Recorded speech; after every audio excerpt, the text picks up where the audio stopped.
Bismillah.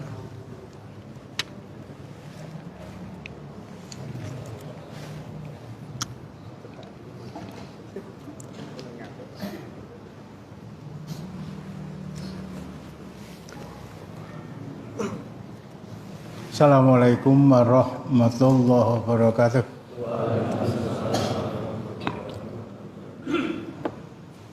Innal hamdalillah nahmaduhu wa nasta'inuhu wa nastaghfiruhu wa nastahdihi wa natubu ilaihi wa na'udzu billahi min syururi anfusina wa min sayyiati a'malina may yahdihillahu fala mudilla lahu wa may yudlil fala hadiyalah wa asyhadu an la ilaha illallah wahdahu la syarikalah wa asyhadu anna Muhammadan abduhu wa rasuluh. Ya ayyuhalladzina amanu taqullaha haqqa tuqatih wa la tamutunna illa wa antum muslimun. Ya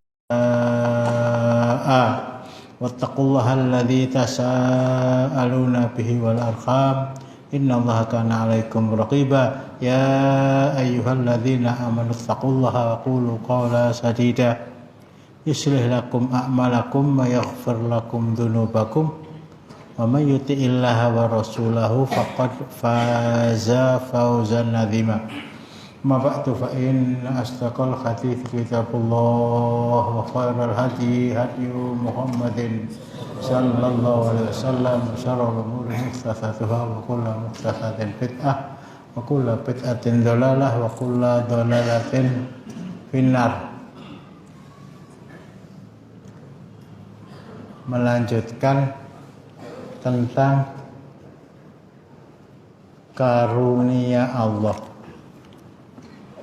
yang diberikan kepada Ummul Mukminin Aisyah radhiyallahu anha dan tidak diberikan kepada istri-istri Rasulullah yang lain.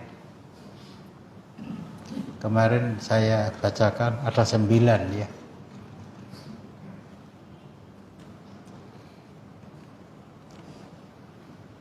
Yang pertama, Jibril datang alaihissalam menemui Rasulullah sallallahu alaihi wasallam membawa kain bludru yang berwarna hijau. Di sana ada gambar Aisyah radhiyallahu anha. Rasulullah ini calon istri kamu. Jadi yang menentukan itu Allah. Menentukan itu Allah. Waalaikumsalam. Bukan Rasulullah memilih sendiri. Ini anak sahabat saya yang paling dekat, Abu Bakar As-Siddiq bin Abi Quhafah radhiyallahu anhuma. Tidak. Jadi, semuanya turun dari langit. Turun dari langit. Yang pertama, kemarin sudah kita kaji.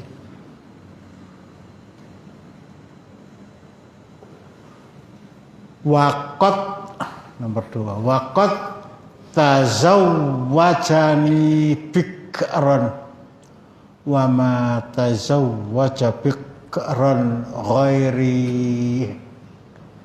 Saya satu-satunya, saya artikan secara bebas. Saya, waalaikumsalam warahmatullahi wabarakatuh. Saya satu-satunya perempuan, wanita yang dinikahi oleh Rasulullah dalam keadaan masih perawan.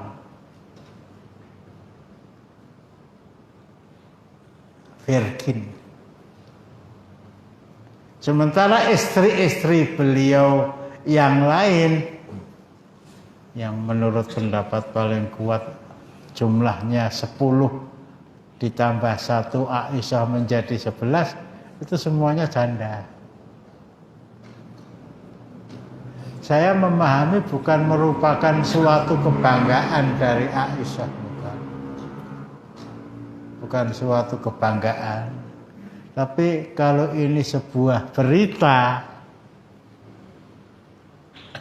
dan memang itulah yang terjadi,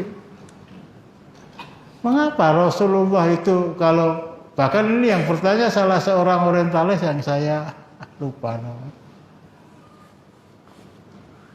Kalau Muhammad itu bukan nabi dan dipercaya oleh umatnya sebagai nabi, maka dia akan cari istri-istri yang semuanya masih virgin semua, masih perawan semua.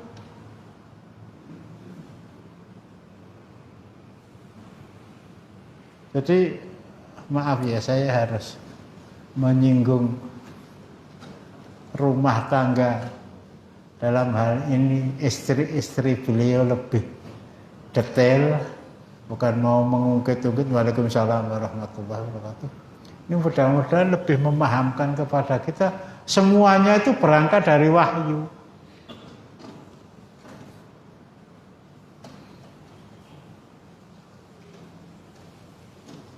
Semuanya berangkat dari wahyu.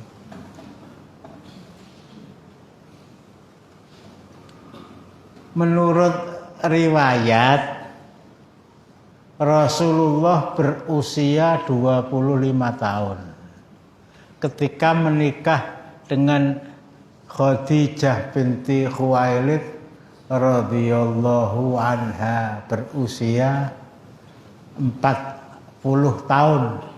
Berusia 40 tahun. Satu rumah dengan beliau sebagai suami istri sejak beliau berusia 25 tahun sampai salah satu riwayat 53 tahun. Biro 28 tahun. 28 tahun. Jadi usia Khadijah ketika wafat 40 ditambah 28 tahun. 68 tahun. Nikah untuk yang kedua kali dengan Saudah binti Zam'ah radhiyallahu anha. Beberapa riwayat menerangkan usianya agak sebaya, sedikit lebih muda dari Khadijah. Khadijah 68 tahun ketika wafat. Rasulullah menikahi seorang anak kecil yang berusia 6 tahun. Ini kalau logika yang maju,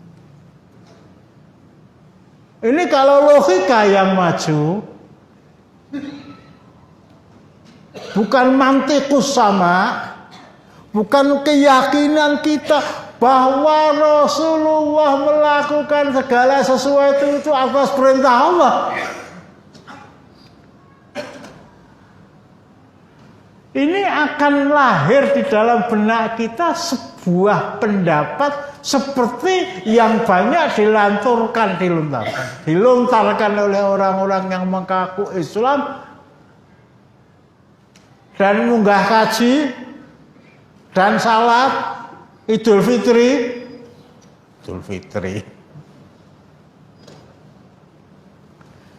Tapi menolak ditegakkannya syariat Islam. Siapa namanya itu? Gus apa itu? Muafik. Masuk suara-suara yang seperti itu. Saya selali ya. Salah seorang di antara istri beliau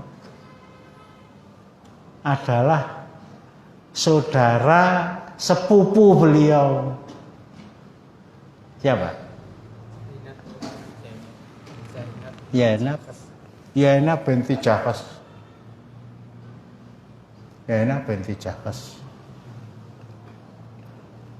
Rasulullah mempunyai anak angkat yang sangat disayang. namanya Zaid bin Harithah radhiyallahu anhu. Ya, sudah punya istri Ummu Aiman, sudah punya anak namanya Usamah bin Zaid. Saya kepengen makna Rasulullah kira-kira begitu. Siapa yang kamu inginkan? Yang diinginkan saudara sepupu Rasulullah itu, cucu Abdul Muthalib. Ya, waalaikumsalam. Karena yang meminta anak angkat beliau, ya permintaan itu dituruti, dilamar kepada keluarganya. Keluarganya menyangka bahwa anak saya Zainab ini dilamar oleh Rasulullah untuk pribadi beliau. Ternyata ini orang Quraisy, orang Arab yang kelasnya paling tinggi, itu orang Quraisy. Meskipun bukan Bani Hashim, ibunya Bani Hashim, tapi bapaknya bukan. Tapi berhubung ya wallahu alam, karena sudah diiyani dinikahkan akhirnya. Ini kalau bahasa orang Jawa itu Zainab binti Jahsh itu teraing kusumo rembesing madu. Ningrat betul. Quraisy berdarah biru. Sementara Zaid itu bekas mantan budak beliau yang beliau angkat menjadi anak angkat. Ya setinggi-tinggi mantan budak ya tetap budak. Jadi ada kurang keserasian dalam rumah tangga beliau bersama rumah tangga Zaid bin Harithah radhiyallahu anhu bersama Zainab binti Jahsh. Kurang serasi. Bahasa orang Arab istiqla, merasa bahwa kelas saya lebih tinggi dari kamu. Sampai akhirnya pernikahan itu tidak lestari dan Zaid wadul kepada Rasulullah ingin mencerai istri beliau. Zaid bin Harithah radhiyallahu, jangan.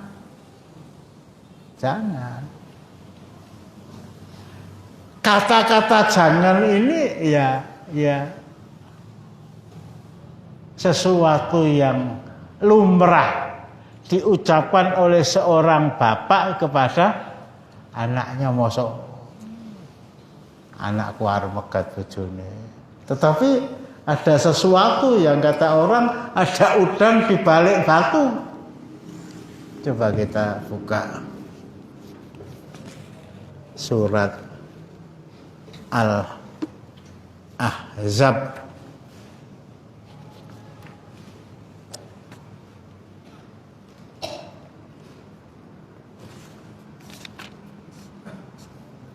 A'udzubillahi minasyaitonirrajim ayat 37.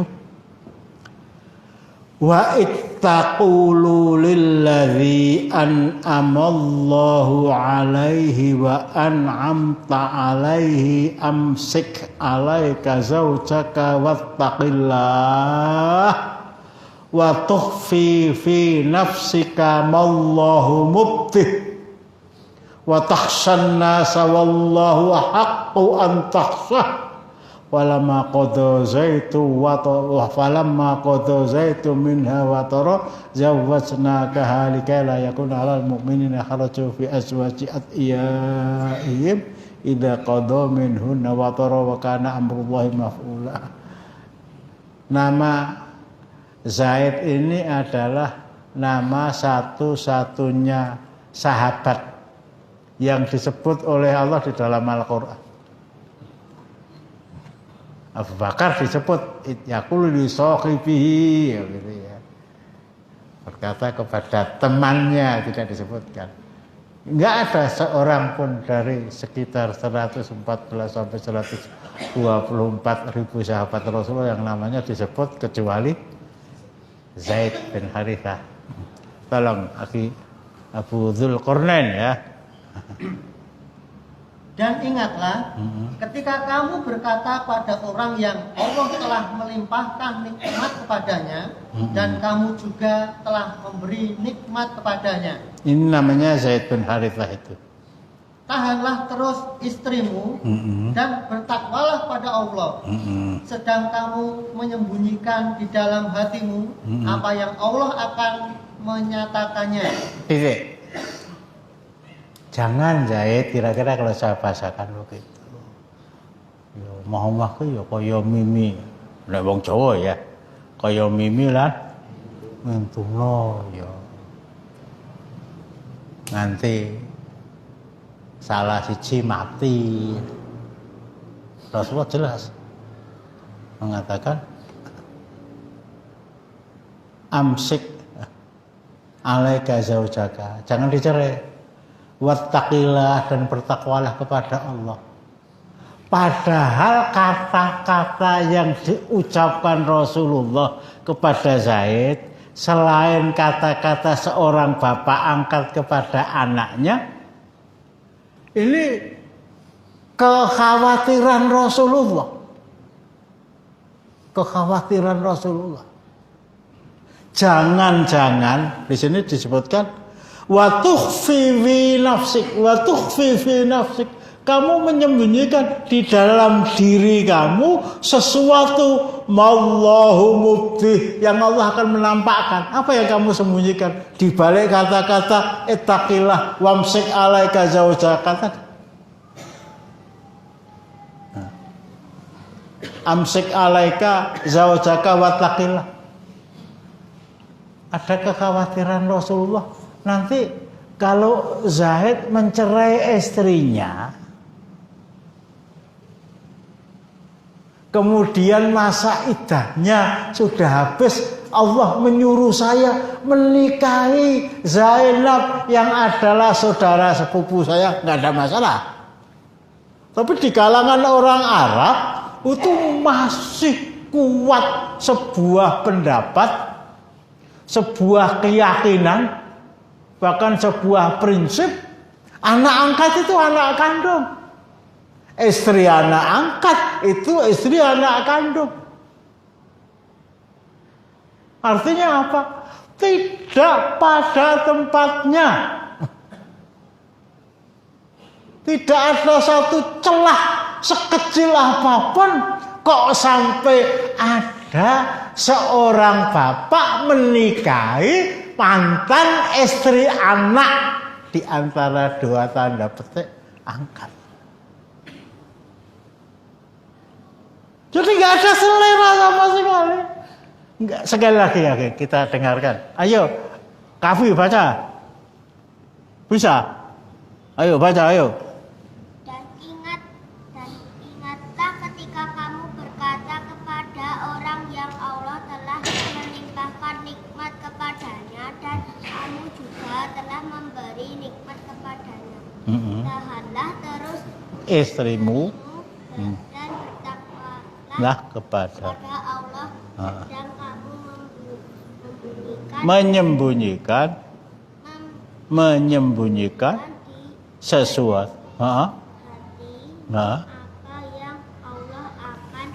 Kamu menyembunyikan sesuatu yang ada di dalam hatimu yang Allah akan tampakkan, itu apa? Ya, ini kalau saya berbicara dengan bahasa takdir ya.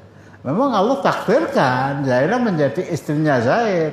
Memang Allah takdirkan pernikahan antara Zaid dengan Zainab radhiyallahu anhuma itu tidak berjalan lama. Memang Allah takdirkan nanti terjadi perceraian. Apa tujuannya? Setelah terjadi perceraian, setelah masa iddah habis, zawwajnakaha likai la yakuna lal mu'minina haraju fi azwaji atyaihim. Saya nikahkan engkau Muhammad dengan mantan istri anak angkatmu agar tidak ada halangan. Tujuannya ke sana. Bagi seorang bapak angkat menikahi mantan istri anak angkatnya. Anak angkat itu bukan apa-apa. Anak angkat itu bukan apa-apa.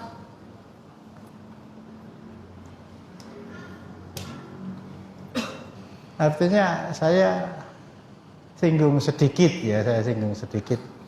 Nah, kedawan ya wes ora apa-apa lah. Seorang suami istri kemudian mengangkat anak. Kemarin ada bapak ibunya kena COVID, terus diangkat oleh seseorang menjadi anak angkatnya. Bagus nggak itu? Bagus nggak? Hah? Bagus. Cuma kadang-kadang dan sering-sering orang itu lupa kepada realita. Nek sing tak angkat ki anak wedok, usianya masih mungkin 3, masih 4, masih 5 tahun, masih 6 tahun. Diupeni malah kadang-kadang bayi abang. Jadi anak bayi abang. Makanya TK, PAUD dulu ya, TK, SD, SMP, SMA. Ya, SMP itu wes ketok.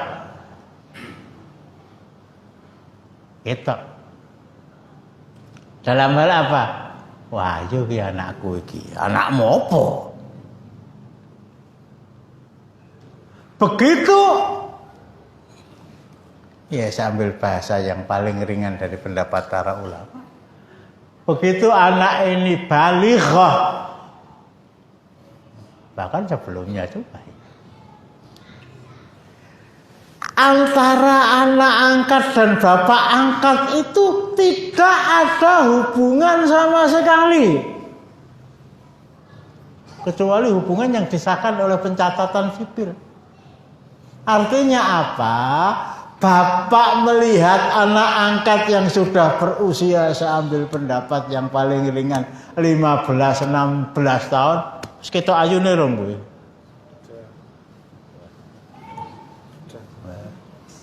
Itu bapak itu lihat nggak boleh.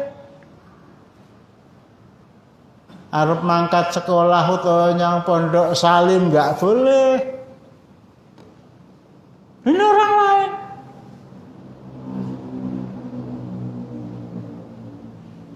Ini orang lain. Sebaliknya kalau yang diangkat itu anak laki-laki. Ya taruhlah tadi ya, bapak tadi sudah, ketika anak tadi sudah berusia 15-16 tahun, dia sudah berusia 40. Itu orang umur 40 merabani perawan kencur itu ya, umur 16 tahun boleh enggak? Enggak boleh. Aturan terakhir undang-undang perkawinan harus 19 tahun. Lalu itu terakhir. Ini bukan mahram. Bukan mahram. Lah terus piye lah begitu ya. Lah terus piye lah. Ya jangan ngangkat anak sembarangan. Sebaliknya kalau yang diangkat laki-laki ya sama saja. Dan 16 tahun sudah 20 tahun, oh gagah. Joko. Ibunya mungkin masih 40 tahun, wah ngaku nom bisa patut. Ya Ahmad ya. Hei. Ini maaf ya, ini kadang-kadang yang seperti ini dianukan. Bukan diremehkan, bukan. bukan diremehkan. Berangkat dari ketidaktahuan. Akhirnya luput sinatur kata orang. Nggak boleh satu rumah dengan dia, nggak boleh. Lah terus piye? Lah terus akhirnya kadang-kadang ya ngangkat anak itu anak perempuan, ngangkat anak itu anak perempuan, anak dari saudara suaminya, nyambung.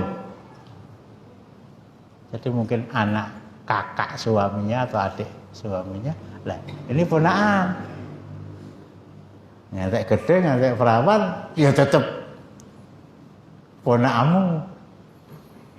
Kalau ngangkat anak laki-laki tadi anak dari saudara istri, kakak atau adiknya.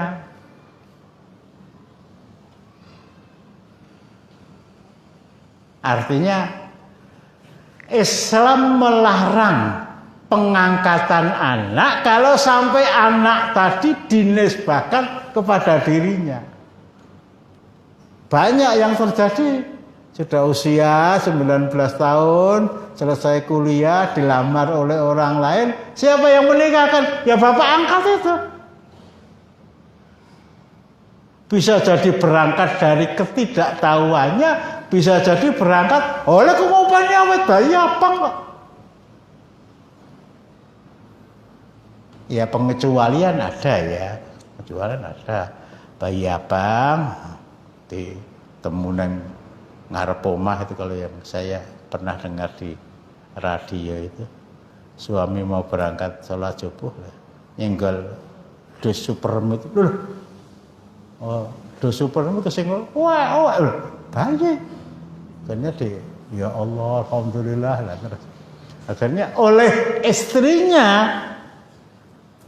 yang saya tidak katakan kebetulan, Islam tidak mengenal kebetulan, yang oleh istrinya pada waktu itu ditakdirkan oleh Allah lagek nyusoni anaknya.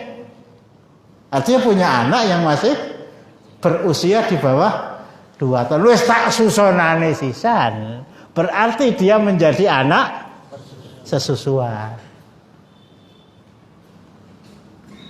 Nyambung ya? Ada yang ganjil mungkin belum saya teruskan. Iya. Masalah warisan Ustaz. Masalah warisan sama sekali nggak dapat. Sama sekali nggak dapat. Ya.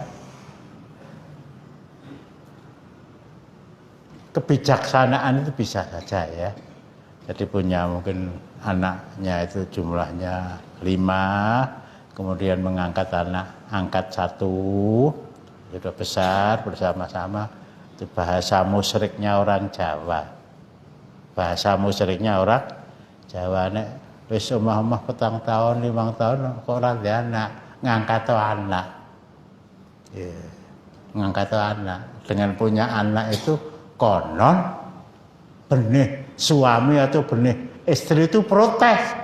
Kudune sing dadi anake iki aku. Lah kok malah wong liya. Lah akhirnya 1 tahun kemudian duwe anak itu jenenge mancing apa. Itu bahasa kemusyrikan loh ya. Lah ya sudahlah bagaimana, tapi sudah satu rumah sudah. Bisa jadi itu tadi kemenakan dari bapaknya, bisa jadi kemenakan dari ibunya, bisa jadi kebacut. Ya, bukan kemenakan. Ki awet bayi tak openi. Aku wis tuwa. Sawahku pirang-pirang hektar. Kalau saya mati, kakak kamu ini babar belas orang untuk warisan. Muga warisamu sing anak wedok paling ora, nek tak hitung itu paling tidak 1 miliar umpamanya begitu. Bagaimana kalau kakak kamu ini saya belikan rumah seharga 1 miliar atau 500 juta. Itu pun taran kepada anak-anak. Meskipun itu hak dia.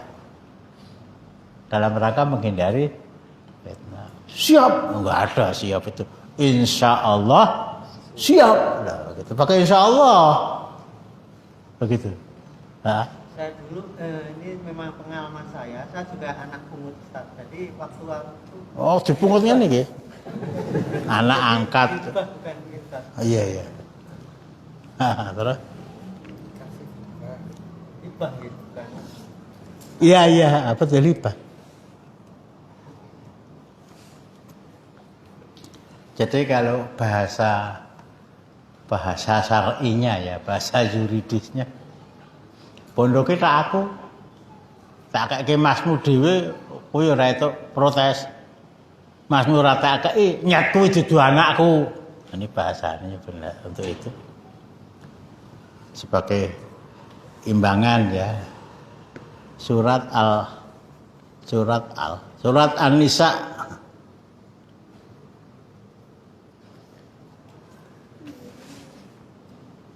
Surat An-Nisa, surat keempat ayat 8. Billahi minasyaitonirrajim. Wa idza hadaral qismata ulul qurba wal yatama wal masakinu farzuquhum minhu wa qulu lahum qawlan ma'rufa. Itu benarnya. Masuk kafe mana semua maca. Andeng-andengmu kok. Kene tak insupe. Dan apabila sewaktu pembagian itu hadir kerabat, anak yatim dan orang miskin, maka berilah mereka dari harta itu sekedarnya dan ucapkanlah kepada mereka perkataan yang baik. Jadi ini bertentangan dengan filsafat Jawa ya. Lemah kuburane urung garing wis do ngrembug warisan. Lah nek urung garing ki apa krungu, nek wis garing terus ora krungu. Ayat ini menerangkan ya segera diselesaikan. Segera diselesaikan. Nah, ketika berita anak sulung, adiknya, keluarga itu berkumpul di rumah almarhum untuk membicarakan warisan ini. Nah, ada Budi, ada Pak D yang datang, ada umpamanya saya ambil contoh pribadi saya ya, anak saya nomor 4 itu meninggal,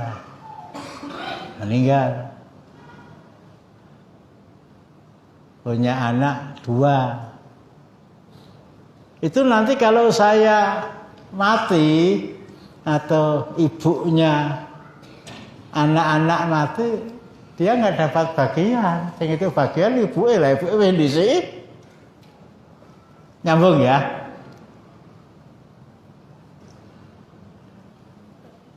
Cucu saya baik dari anak laki-laki atau anak perempuan itu nggak dapat warisan. Karena tertutup oleh bapak dan ibunya. Apalagi ibunya sudah meninggal. Nah, pas pembagian warisan itu ya ada gerutuk-gerutuk. Memang diundang lah. Kabeh teko. Baru dibaca lagi. 8. Iya. Dan apabila sewaktu pembagian itu hadir kerabat, anak yatim dan orang miskin, maka berilah mereka dari harta itu sekedarnya, dan ucapkanlah pada mereka perkataan yang baik. Nah, itu mungkin yang berkata, kalau yang meninggal saya ya, istri saya, iki ya putune Mbah Kakung. Ning ibuke wis ra eneng, nek ibu eneng itu bahagia. Ning gak ning ibuke wis ra eneng. Ora ketang diciprati setitik piye? Dasarnya ayat 8 surat An-Nisa itu. Nyambung ya? Nah, termasuk umpamanya Pak D dari bapak, Pak D dari ibu, Bude dari bapak, Bude dari ibu.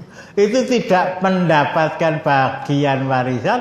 Kalau yang meninggal itu punya anak laki-laki lah. Itu pertingannya anak lanang itu di sini. Nutup warisan keluar dari rumah.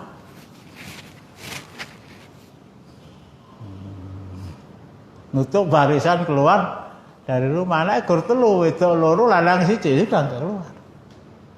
Kecuali kalau bapak dan ibunya masih hidup ya. Bapak dapat 1/6, ibu dapat 1/6. Mudah-mudahan nggak keliru. Nanti kalau keliru saya luruskan. Ini pertingannya anak lanang begitu. Wah, anaknya 10. Wedok kabeh. Mungkin enggak itu? Mungkin. Jadi biasanya bapak itu anaknya kalau enggak keliru 9 perempuan. Bagian mereka cuma 2/3. Lah sing sak protelan metu. Metu itu artinya mungkin kepada Pak D, kepada Bude, bapak ya kalau yang mati bapak dan lain-lain. Nah di sini saya ulangi, ketika pembagian warisan itu datang beberapa orang yang tidak punya hak mendapatkan warisan, termasuk diantaranya anak pungut tadi. Anak pungut itu kucing itu loh,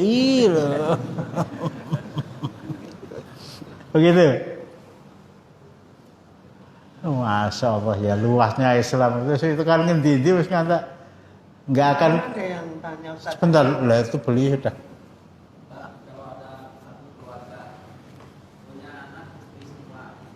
Satu keluarga punya anak perempuan semua. Kemudian dia ngambil anak angkat laki-laki.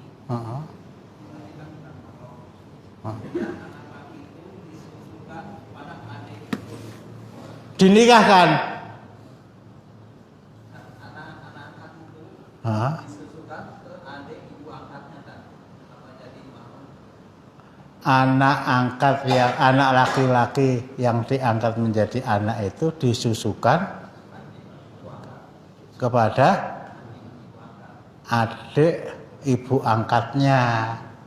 Nah sekarang adik ibu angkat punya anak perempuan, ibu angkat punya anak laki-laki, boleh nggak nikah? Boleh kan? Apalagi cuma anak sesusuan. Adik ibu angkat yang menyusui dia gitu ya, dan juga menyusui anaknya, antara anak dia dan anak sesusuan tadi nggak boleh nikah. Tapi itu kan saudara sepupu sesusuan, ulah kayak uporone ngantek, nggak ada masalah ya. Ya seperti tadi antara Rasulullah dengan Zainab binti Jahsy, antara Ali bin Abi Thalib dengan Fatimah, antara banyak itu. Konon kata dokter, wah itu nanti lah Allah saja menikahkan Rasulullah dengan Zainab binti Jahsy, masa Allah kalah dengan dokter. Kemarin tadi Ustaz menyampaikan anak laki-laki itu penutup dalam artian warisan keluar dari nggak bisa keluar dari rumah gampangnya begitu ya. Nah, ada pertanyaan dari jamaah kemarin. Jadi, loh, aku nangis saiki takon ndak begini ya. Jadi tatkala anak laki-laki itu murtad bagaimana Ustaz? Itu kejadiannya terjadi. Kakaknya itu. Jadi anaknya kemarin tuh 4, perempuan 3. Iya, pokoknya murtad ya. Kafir, tapi dia murtad dari itu. Nah, itu bagaimana pembagiannya? Dasarnya jelas ya. La yarithul muslimul kafiro wala yarithul kafiru al muslimah. Orang Islam tidak boleh mewarisi harta orang kafir.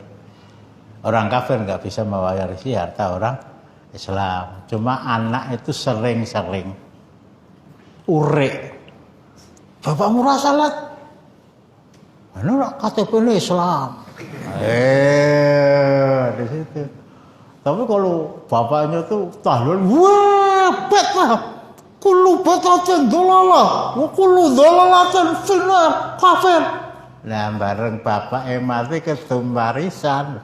Salat kok, ane ngomah, tur ndelik, ndemen tak injen ketok lah. Ini kalau anak begitu, Jadi tadi lagi saya katakan urek kecing tadi ya, urek kecing. Nah kalau orang tua jelas ya, Jadi ketika Masya Allah, penyakit ini namanya penyakit wuyung. Penyakit ini penyakit wuyung. Orang itu kalau sudah terkena penyakit wuyung, bukan bapak, bukan ibu, bukan kakak, bukan adik, bukan Kristen, bukan Islam, kabeh tinggal. Ini pengalaman yang saya dapati. Orang itu kalau sudah kecantol dengan orang lain, nah begitu yang dulu pernah saya terangkan seorang mahasiswa fakultas kedokteran ketika sedang koas ketemu dengan seorang temannya, bukan ketemu ya, dia seorang pemuda muslim patuh untuk tidak berkenalan dengan lawan jenis apalagi pacaran. Nah, suatu ketika dia pulang setelah koas, teman perempuannya berjalan di depan, kelihatannya tergesa-gesa sampai kunci kontaknya itu jatuh dan dia tidak tahu teman perempuan tadi. Terus akhirnya dia yang di belakang, mbak, ini kuncinya jatuh. Oh Masya Allah, trims. Nah, besok ketemu lagi. Kemarin yang menemukan kunci saya Zuya, yes.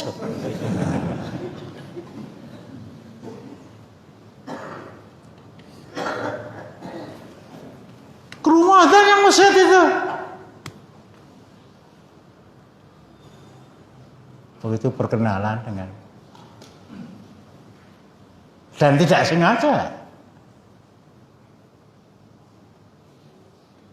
Terima kasih sekali ya, Mas ya. Masya Allah, kalau bukan sampean yang menemukan, terus bagaimana nasib saya kemarin? Mudah-mudahan kita ditemukan di dalam hati dia begitu, dalam rumah tangga yang bahagia. Akhirnya ya witing tresno jalaran saka kulino lah. Gandeng ngerti sing wedok ki ora nganggo jilbab. Kalau sudah wuyung katanya kata ora bapak, ora simbok, ora kakang, ora adi, ora agama.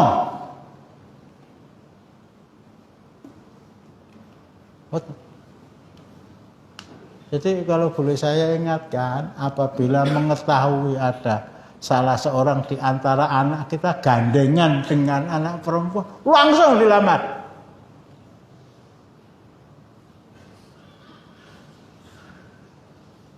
Itu nanti kebacut-bacut seperti itu. Lain kali saya ceritakan itu ya. Ada seorang bapak punya anak laki-laki, melantung yang dewi ya. Ada seorang bapak punya anak laki-laki, itu ketika masih akrab dengan saya itu seorang karyawan proyek Bengawan Solo di Pabelan itu. Ya, anak laki-laki lulus SMA, ikut dulu namanya Primagama itu. Primagama itu lain yang jadi ya. Ikut les Primagama itu. Nah, terus akhirnya beberapa kali dia sedang pergi, didatangi anak perempuan. Si Anu ada Pak. Anu sedang pergi, kamu siapa? Saya temannya di Primagama sana. Oh ya sudah. Salam saya Pak. Ya waduh masuk salam saya. Akhirnya disampaikan betul, terus anaknya pulang. Takon, aku kenal jeneng iki. Mboten. Mboten mantu-mantu.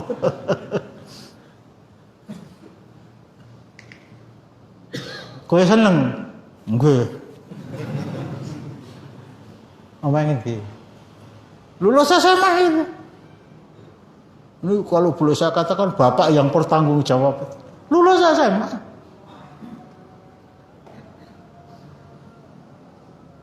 Omongin di.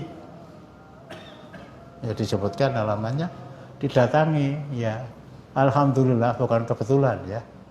Bapaknya itu ya seorang muslim lah, seorang haji lah. Dia ngomong, anak saya tadi kedatangan anak sampeyan. Nggak biasa Pak. Pakai pengajian adzane muni. Wiratalah. Ini saya serius Pak. Ya serius loh ini lah. Masuk adzan lah serius ya. Loh masa baru lu sama-sama SMA deh? Enggak apa-apa.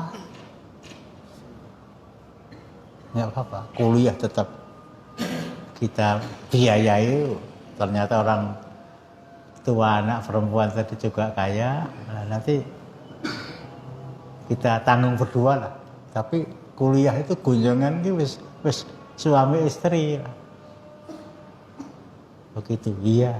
Sama anaknya, kamu lulusan SMA, tak blonjo podo karo pegawai negeri golongan 2A.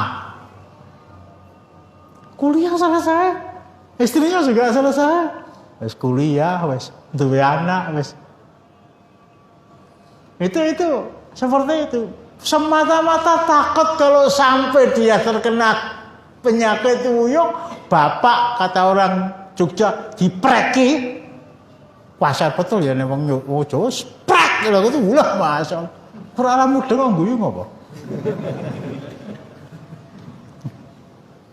Itu tadi juga begitu yang sudah lulus, sudah diwisuda, nah gitu.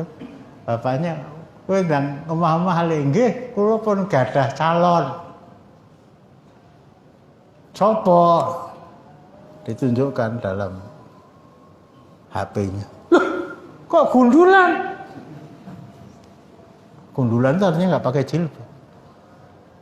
Kok kayak rasanat nyat Katolik kok Pak? Innalillahi wa inna ilaihi. Mengke jarene nek wis nikah ajeng mlebu Islam, nek arep nikah ajeng mlebu Islam. Wah, masyaallah ya ibu ya Pak pribasane gulung komeng tenan. Gulung komeng tenan bapak juga ojo diteruske ojo. Apa jawab dia yang saya dengar ya, Pak, kula kok nyegur sumur purun, kaya cah umur 5 tahun nggon Maroko kae. Saya disuruh apa saja siap, tapi untuk yang satu ini tolong bapak dan ibu jangan ikut campur, silahkan makan bakso campur saja. Loh ini wuyung itu seperti ini. Wuyung itu seperti ini. Imam Syafi'i suatu ketika melihat anaknya itu tidur, maaf ya, kemaluannya itu berdiri. Ngopo iki? Aja digugah malah keganggu kan ya. Pagi-pagi langsung ditanya, kowe kepengin omah-omah le? Nggih. Dinikahkan. Dinikahkan. Umar bin Khattab pernah saya ceritakan, sedang keliling kota Madinah malam hari mendengar udur antara anak dan ibu. Mereka kerjanya jualan susu. Kata ibu kepada anak, campurono banyu. Badine ben akeh ora ketara nek lenga klenthik dicampuri banyu mesti ora bakal ketemu. Monggo kon ngedol regane 14.000, ulaane 20. Nanti dimarahi Umar bin Khattab, Mi. Lah Umar bin Khattab ora weruh kowe kok. Dimarahi yang menciptakan Umar bin Khattab. Bos pokoknya manut aku. Enggak, saya patuh sama Allah. Kepada Asim, ya Asim itu termasuk orang yang senantiasa diajak oleh Umar bin Khattab untuk keliling gitu. Titenono omahe titenono kayak ono ping apa-apa sesuk tak inguke omahe sapa gitu. Udah begitu dia pulang langsung pengumuman sama anaknya, sapa sing kepengin dadi manten? Ini bahasa Islam, ini bahasa Islam. Kalau sekarang ini bapak kau ngono, bapak deglen, semua kau begitu dadi manten. Saya lupa namanya ya, saya wis tak golek ke jodoh. Rupane kaya ngopo ora ngerti, tuane sepiro ora ngerti, nang sing cetha wedok. Anak wedok iki anak sing jujur. Nah, begitu mudahnya mencarikan jodoh lah. Kalau sampai anak tadi kena penyakit itu tadi, penyakit wuyung tadi, pokoknya bapak nyuruh saya nyegur sumur saya siap. Nganggo ondo tuh ya, alon-alon lah gitu. Tapi kalau masalah satu ini sudah saya pikirkan, nggak ngatakan sudah saya istikharah. Padahal seorang anak laki-laki, ya, bapak setuju, insya Allah aku setuju, ibu Rasida. Bapak dan ibu harus manut sama Daud. Enggak, Daud harus patuh kepada bapak dan ibu. Ngapa? Anak ini setelah menjadi istri saya akan menjadikan saya orang nomor satu setelah Allah, Rasul, dan jihad. Sebelum dia nikah yang nomor satu adalah Allah, Rasul, jihad, bapak dan ibunya. Begitu menjadi istri saya, dia harus menjadikan saya nomor satu. Padahal saya menomorsatukan bapak dan ibu saya sejak saya dewasa nganti aku mati utawa bapak ibuku mati.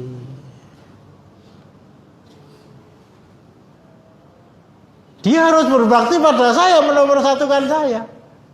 Kebaktian kayak yang gereja ya. Berbaktinya dia kepada saya itu baru dianggap sah oleh Allah kalau dia berbakti kepada orang yang saya nomorsatukan, bapak dan ibu saya. Ayo sing anak-anak takwid ini, ayo. Sing takwid. Kapan mau nikah? Harus atas izin orang tua. Harus atas izin orang tua. Ya kecuali beberapa pengecualian ya gitu bisa. Ora setuju aku. Lan napa? Mbek pilihan lurah iki saya ngaku kuwi. Aku kalah sing menang. Lah, ini masalahnya masalah lain. Bila taala tekan ngendi ku enggak. Terjawab ya aku ya. Jadi pernikahan antara Rasulullah dengan Zainab binti Jahsy itu pada dasarnya tidak diinginkan oleh Rasulullah sendiri. Nanti suara orang kayak apa kalau sampai mereka mengatakan Muhammad menikahi mantan anaknya? Angkat itu dianggap sama dengan anak kandung. Kamu takut pada manusia? Ya takut pada manusia dan ini sesuatu yang wajar. Dituduh menikahi mantan istri anaknya itu kan. Tapi Allah ingin menampakkan inilah Islam.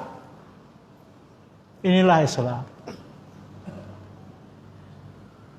bahwa anak angkat itu bukan apa-apa, istri anak angkat itu bukan menantu dia. Kalau dia, istri anak angkat tadi mungkin dicerai oleh suaminya seperti cerai Zainab binti Jahsh, atau suaminya meninggal wis tondo wis timbangane kowe dipek wong liya wis tetep ana kene dadi anakku. Setuju ya Bu ya? Nggih. Ibunya ditareni arep ora setuju wong ku ya mantuku, arep setuju wela dalah. Kok dimadu? Padahal madu itu apa? Demikian, satu lagi mungkin. Jadi sekali lagi, tidak semua istri-istri Rasulullah itu diingini oleh beliau. Ya, paling tidak yang saya ketahui satu, Zainab binti Jahsh. Dua, kata orientalis tadi, kalau Muhammad itu bukan nabi. Bukan nabi, pintar ngomong, pintar balik, wah pengikut ribuan itu. Mesti golek bojoku ya sing perawan-perawan sing isih kencur. Ternyata istri-istri beliau, Saudah binti Zam'ah usianya hampir sebaya dengan Khadijah, Hafsah, Ummu Habibah, Ummu Salamah, Juwairiyah, dan lain-lain, semuanya pernah menjadi istri orang lain. Ini saya satu-satunya istri Rasulullah yang dinikahi, kata Aisyah radhiyallahu anha, oleh beliau dalam keadaan masih gadis, masih ting-ting, tidak berbeda, tidak sama dengan yang bukan suatu kebanggaan, tetapi sesuatu yang lebih memantapkan keyakinan seorang muslim tentang risalah yang dibawa oleh Rasulullah sallallahu alaihi wasallam. Artinya 9 materi itu ya satu kali, tetapi saya bukan apa-apa ya. Begitu luasnya Islam itu. Coba mbok pitakonan neh ngono, ya jawabannya akan lebih melebar. Bukan sayanya yang pinter, Allahnya yang maha alim lah, begitu loh. Betul kok. Itu di Sinau, saya sampai di Masjid Al-Ikhlas Mendungan. Seandainya saya diberi usia 1 abad maca tafsir saben malam setubat isya, ora katam kok. Ora katam. Saya tidak tahu bagaimana agama lain, tapi Islam begitu. Saya mulai ngajarkan tafsir di Mendungan itu tahun 1991.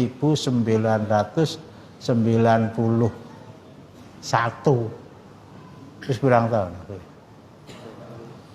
31 tahun. Tekan surat An-Nisa ayat 40 berapa itu. Lalu tekan surat Al-Ahzab terus umurku piro itu ya. Demikian kita akhiri dengan. Lah itu yang bolos itu, nyopot itu. Abu Anas itu. Ya repot ya Ki ya. Kita akhiri dengan doa kepada majelis subhan. Assalamualaikum warahmatullahi wabarakatuh.